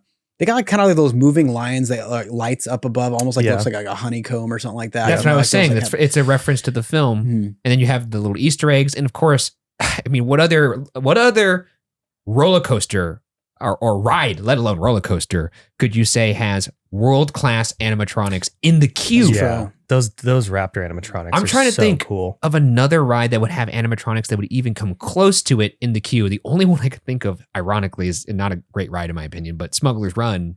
Oh, you have the Hondo Anaka. That's a world-class animatronic. Yeah, those animatronics. Disney does such a good job with animatronics. But too. I enjoy looking at these Raptors more than him. I like watching the launch.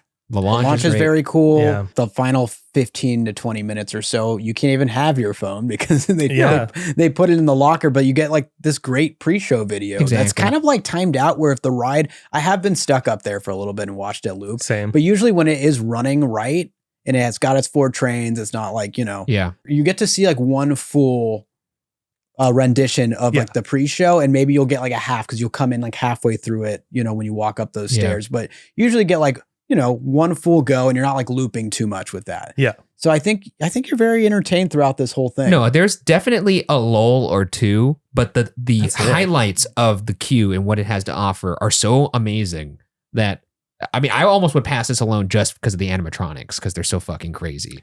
Yeah. But no, I think this is a pass, actually, weirdly. I agree. Besides the little atrium area, like to just a tiny little degree, everything else is pretty solid. I would pass it. There's never a part where you sit there too long. You're always in some new like story scene or like in the next stage of your experience. Yeah. And when you are so excited to ride this ride, I don't know. I think it honestly adds to it. Like, honestly, there's parts of me, like if it's like a 20-minute to 30-minute wait, I think I would prefer that over just expressing my way. That's very true. Yeah. Although, does Express get to see the Raptors? Do you know? They do. They do? Yeah, you see the Raptors, but everything other than that, you're just... I think you missed the trainer locker that has all the books and stuff. And then if you're single ridering it, you just skip all that. Because I did a couple single rider rides when I was out there last. And yeah, you don't see any of that stuff. Yeah. Because there's even the room after the window scene. Yeah. There's like that where they have the 3D printed like actual coaster car. And I'm like, Universal sell those things. I would fucking put one of those on my desk for sure. Oh my God. It's the same place that has the books. Yeah. Books. Also, if you're like me, and you're double fisting, you can't even be on your phone. Yeah, you get... Think about that. Exactly. Think about that for a second. That's a pro tip. That's a pass, I'm assuming, it seems like. Yeah, 3 for 3. Let's move on to the number 4, the Tony Stark test. How innovative is this attraction? Does it push theme park tech forward? I mean, like we had talked about a little bit already at length in this podcast, That doesn't make any fucking sense. Why would I even say I'm a podcaster? But we have talked about this in that they didn't develop, I guess, I suppose, new tech, other than actually they did develop the screens that you see, the OLED screens of the Raptor animation. And chasing the launch, the second launch. As much as I hate screens, they did develop that. But I will say that the idea to make a coaster that is this thrilling and intense while still being well themed is a game changer for theme parks. Yeah. I mean, does Hollywood Drift happen if this, doesn't turn out the way it does? I don't know. I don't think so. I think this is what probably got it over the edge. And I think this is going to help creatives and executives alike kind of like rethink, how far they can go in terms of theming with high intensity. Yeah, I think VelociCoaster overall pushed the boundaries for sure. With the new version at the end, that sensation, I think really sold it too. The overall package with the theming, and then the technology that's also in just Intamin's products. So like I think they did a really good job because, like we were talking about earlier with the Intamin Blitz models, like we've seen the evolution, and VelociCoaster is like the newest version of that. And I think, the Hollywood roller coaster is definitely taking some nods from that because of the success. And and that Mosasaurus roll. I mean, I know it's been, I guess that Heartline roll has been in like other coasters. I haven't been on any of that have that. I've never felt anything quite like that. So I'll just lean on the two of you and saying that, like, I mean, I've never felt anything like that. That's the thing is like, you mentioned, like, I don't think it's been taken to that level. I don't know. No. They threaded the needle with that Mosasaurus roll. Yeah. And that's they very just found hard. the perfect speed. They had, they had the surroundings just on point, just high enough above the water. I don't know. It's a work of art, really. Yeah, Heartline rolls they're not as common on coaster layouts. Maverick tried to do the Heartline roll, but they had to remove theirs because they were pulling so many G's through that inversion that people were passing out. Yeah, I would pay good old fashioned euthanasia roll to have been one of those guys. That, oh my God. that tried. I don't know if they actually had people go on it though. I thought they weren't people anymore after they got on. They're skeletons. I heard that. I think someone did go on it. They went through it and they're like, can't do it. Yeah, Jeff's not moving over there. Can we change this? Yeah. So I get him a glass of water. I think overall they definitely pushed the boundaries. So that's very hard to do. Like the engineering and the physics of all that kind of stuff is very difficult. It changed the paradigm, I think, of how people think just overall about what a roller coaster could be in a theme park. And I think because of that, it does push theme park tech forward. I know tech is what we're talking about, but that's all inclusive of of what a roller coaster is, I think. So I don't know. I think it's a pass. I think it's a pass. Pass for me. All right. Nice. We're 4 for 4. Fuck yeah. Now here's where it's going to get interesting. This is test number 5, the Hollywood test. Oh no. Can this attraction be adapted for the silver screen? Does it have a comprehensible story? Now, it does have a comprehensible story. And I already mentioned up top as one of my goods, which is, I think the story's fucking hilarious. It is. It's pretty funny. That they would have a theme park and they would be like, it'd be really funny if raptors were running alongside this roller coaster. And you know what? It's shameless. But it's wonderful. Have you seen Jurassic Park or Jurassic World 2 and 3? Those are shameless. I actually think this is a better story than both of those films. I haven't seen any of them. I don't know. I saw the first one. The first one's okay. The second one, maybe one of the worst movies I've ever seen. I actually questioned if I should walk out. Oh, wow. The third one, And they're making a fourth one. So I actually think they could make this into a movie. At the very least, it could be part of a movie. I'm about to say, I feel like it would be part of the movie because like what we did over here, but I don't know if it would be like the whole premise of. No, but like, it's based off a franchise that was a movie. Yeah. And it's in that world that the franchise built, which is there's this theme park that has these fucking dinosaurs in it. And going off like what you're saying is like, obviously, Jurassic Park already exists. Like, could we ever like think about this Hollywood test being in a way that if it's based off something, did it do it justice? And did it actually have a story of its own based on that IP? And it does have a story of its own. Yeah, it does. Yeah, and it's very funny. It feels like a very authentic Jurassic World experience. They're faster than you think, Claire. They're faster than they realize. Is that the line? He goes, they're faster than they realize, and then he corrects him. I don't know if he corrects himself.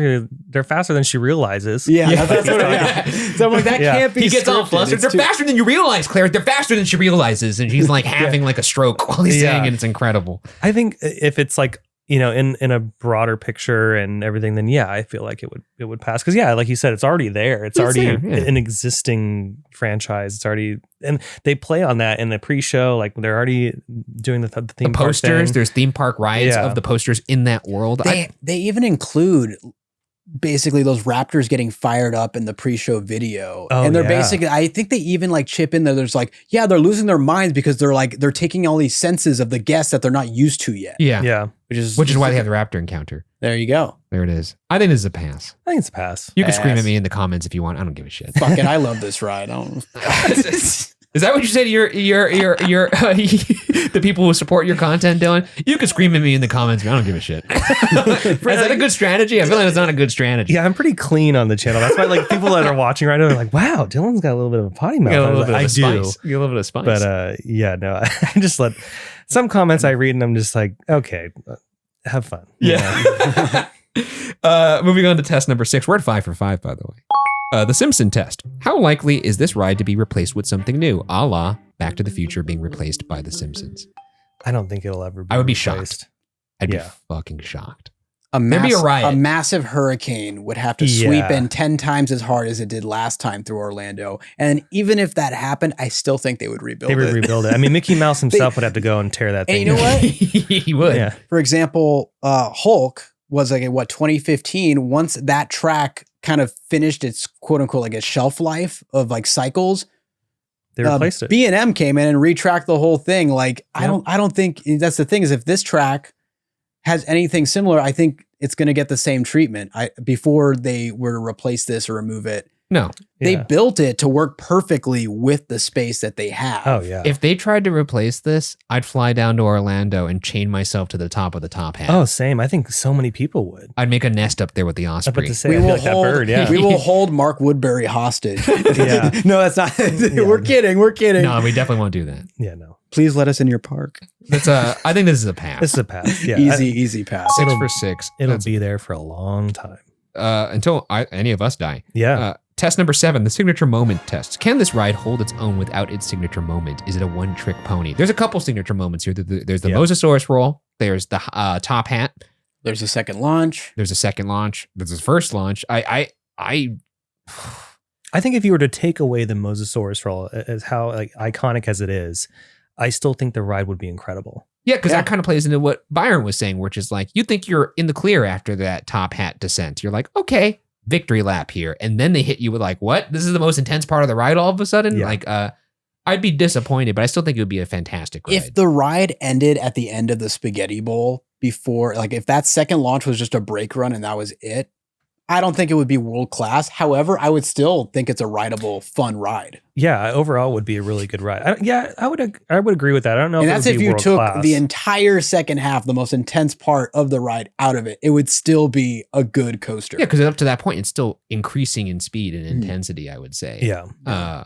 You're just taking out one chain of the, one link of the chain rather. There's too many incredible elements in this ride for this not to pass the signature moment test. No, and also the fact that we're talking about multiple moments on a roller coaster that we're able to kind of like pinpoint is indicative that this is not a one-trick pony. So I would say it's a pass.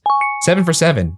Oh man, dang! I'm fucking stoked. I'm trying to be objective here in the last 3, but before we get to the last 3, actually, you know what? Before we go to break, it's a world-class attraction. It's already had 7. Yeah, that's very rare to be at 7 before the break. Congratulations, you don't need it. But let's go to the break and see how high this bad boy can climb. We are back. Thank you for supporting the show. Let's get into the last 3 tests and see the fate of this ride. Where is it going to land? Test number 8, the premature detraculation test. Does this ride finish too soon? It does. I don't think it does. No. I think if it had any more after that Mosasaurus roll, I'd pass away.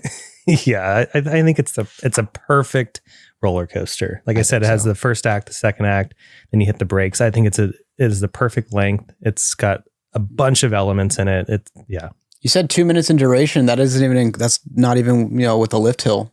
It's a 4,700 feet of track. It's a lot of coaster time. That's right. And in a unique footprint too, with water elements surrounding it. I think this is a perfect length and ride. It's just very satisfying. I think this is a pass. Yeah.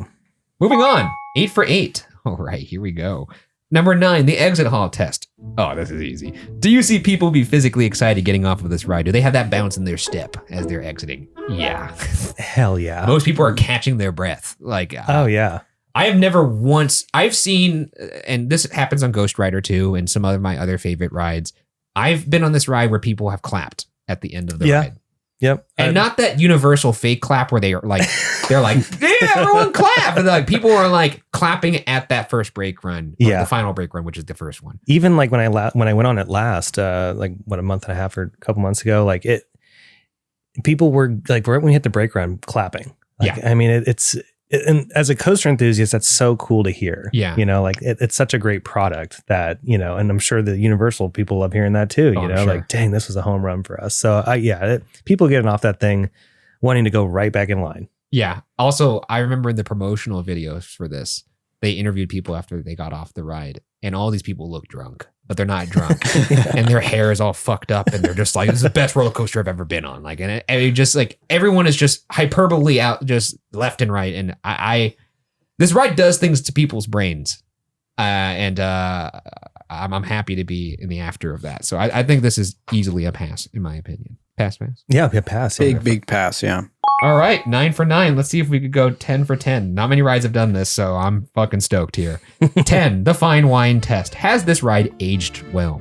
Has your opinion of the attraction appreciated or depreciated since your first experience? Or if it's a newer ride, do you believe it will age well? This is interesting because I was talking about the rattle earlier. Yeah. So, and over time that does happen with coasters. But I know that they go through a lot of wheels on this thing. So I know they change the wheels out, and that can change, the rattle can be different on different days. But I think it's going to age really well. I think the theme of it is spot on because so many people like dinosaurs, first of all, and then Jurassic World. I think it's going to age really especially nice. T-Rexes. Yep, T-Rex. And I think the coaster elements themselves work really well together with the overall experience to provide a good thrilling experience for those that like us that really want it. I want a really thrilling ride. Yeah. And for newcomers, I think people are going to be stoked for this thing, even if it's their first visit to Islands of Adventure or they've seen it in commercials. I think over time it's going to get better and better and better. I do think, and now this is just, I'm not saying this is what I believe, but I just wanted to pose the question to you two. As theme parks, even Universal's own theme parks, Universal Studios Hollywood, they're building their own coaster that's perhaps going to equal this in terms of at least thrill. As theme parks start to up the ante more and more, will this still reign supreme? Will it still have its spot on the mantle, or at least be highly regarded when there's more roller coasters that are like this in theme parks? I mean, I think so, but that's very hard because that's what the industry is all about, is trying to one up the next thing. Like we were talking about Top Thrill Dragster earlier, like when that opened up, it was insane. Like no one had ever seen something like that. Where Millennium Force at Cedar Point, Millennium Force changed the industry. Yeah. And then new things come along, and then, Millennium Force maybe goes down in ranking. But with VelociCoaster, I don't know. It's very hard because the industry is always changing. So I don't know. That's I guess if the question is this more like a Millennium Force where it's the newest, shiniest toy at this moment, or is it more like a Haunted Mansion where it's something that obviously it's going to get, surpassed in tech, but what it represents, the story and all of that, it stands still as, highly regarded. Yeah, I think it'll always be an Islands of Adventure classic. I think so too. I think when people think of Islands of Adventure in the future, they'll be like, "Oh my God, VelociCoaster is there." I just think it's going to take a really, really long time to have this level of theming combined with this. I think maybe we get Hollywood Drift that has like a, gives us a similar level of, excitement. But I think this is kind of the gold standard. I think it's going to be, and I think the further along we go, like even when I look at the Epic Universe coasters, Starfall Racers is the only thing that maybe might, but I don't see the theming being with like VelociCoaster, even in their like kind of blue sky, like concepts for it. Nothing, maybe they have some tricks up their sleeve we don't know about, but there's nothing about that makes me feel like it's going to surpass VelociCoaster. Also, I'll say this as well. First off, and Disney ain't building a coaster that's going to be nowhere near. They'll never build. They'll build coasters that are excellent in theming, perhaps, but nothing that will come close to thrill. Guardians of the Galaxy is like as close as they're going to get to something like VelociCoaster. And then, sure, there may be a ride that's more intense and thrilling, like an Iron Gwazi, but that's going to be at a park that won't be able to afford the level of theming that this has. True. So I think this is truly the hitting the bullseye between the both of them, and for that reason, I don't think it is just like a flavor of the week. I do think it's going to stay for a long, long time. And outside of like, us like big like theme park, if you think about like average tourists, like what you brought up, like Millennium Force, gosh, I think Millennium Force had 15 good years. And even to this day, I hear about people that like grew up like around Ohio or going to Cedar Point, and they haven't been in like 10 plus years. And anytime I bring up Cedar Point, they don't bring up Steel Vengeance. They don't bring up Top Thrill, even though they potentially grew up with Top Thrill around it. They always bring up Millennium Force. Yeah, I mean, when I first rode Millennium Force, I definitely had a moment there. I was like, wow, this is incredible. I can't believe I'm riding this, because it did change industry. It's such an iconic roller coaster. Yeah. But with VelociCoaster, I think it's going to be like the Haunted Mansion or the Pirates of the Caribbean, where like it's always going to be talked about. It's always going to be a go-to. I agree. Will another coaster beat out its elements sometime in the future? Absolutely. I think over time, the elements get crazier and crazier and crazier. I mean, even with, the Starfall Racers at Epic Universe, like that coaster has elements to it that might be more aggressive than VelociCoasters. Yeah, we just don't know. There's that one that they keep describing. I won't say it because I don't want to spoil people, but there is an element that they keep hyping up in their own press. Yeah. Another thing too, and I guess this is the last thing I'll say about it, is that when you get on a Millennium Force, you get on something that you know is going to be thrilling. It's very obvious it's going to be a very intense roller coaster. VelociCoaster seems to sneak up on people because they don't think, why would this dinosaur themed roller coaster in Universal Studios kick this much ass? Yeah. And that's something that it's always going to have. Yeah, people see the top hat when they walk up, and maybe the stall, but that's all they see, and they go, "Oh, those are the big moments on the ride." They're not even aware of what's happening in the Spaghetti Bowl and like all the airtime you get there and all the craziness. I still don't know what's happening in the Spaghetti Bowl. It's definitely which was indicated by none of us being able to guess how many times it goes up and above or up and below itself. Yeah, I mean, it's got so many tricks up its sleeve. Well. That's, I guess, then a pass, right? Yeah. Pass. 10 for 10. Holy shit. Wow. That is clearly a world-class. You know what, Mario? I owe you an apology. I apologize. I wasn't familiar with your game.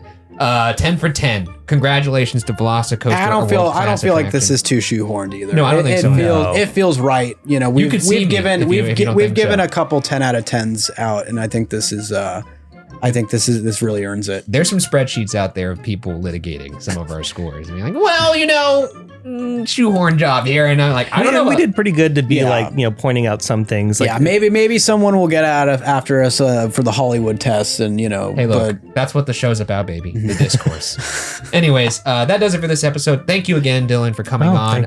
Is there anything you'd like to plug here? Just Theme Park Obsession on YouTube and Instagram. That's pretty much it. I'm a pretty simple guy.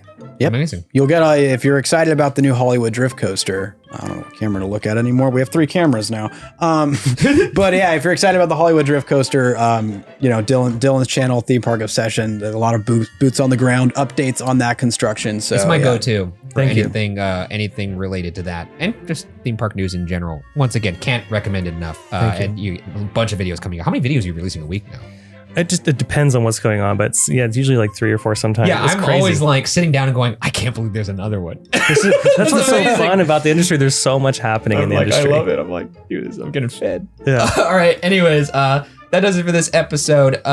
Once again, follow the pod at FYA Pod across all socials. You can follow me at Ryan S. Bergara on Twitter or at Ryan Bergara across other socials, and Byron's at Byron A. Marin across all socials. Make sure you like and subscribe to this video. If you're watching this over at youtube.com/watcherpodcast, and if you're listening, subscribe and rate the podcast 5 stars if you wanted to the silliness to continue over here. But I guess for now, that does it. See you guys later.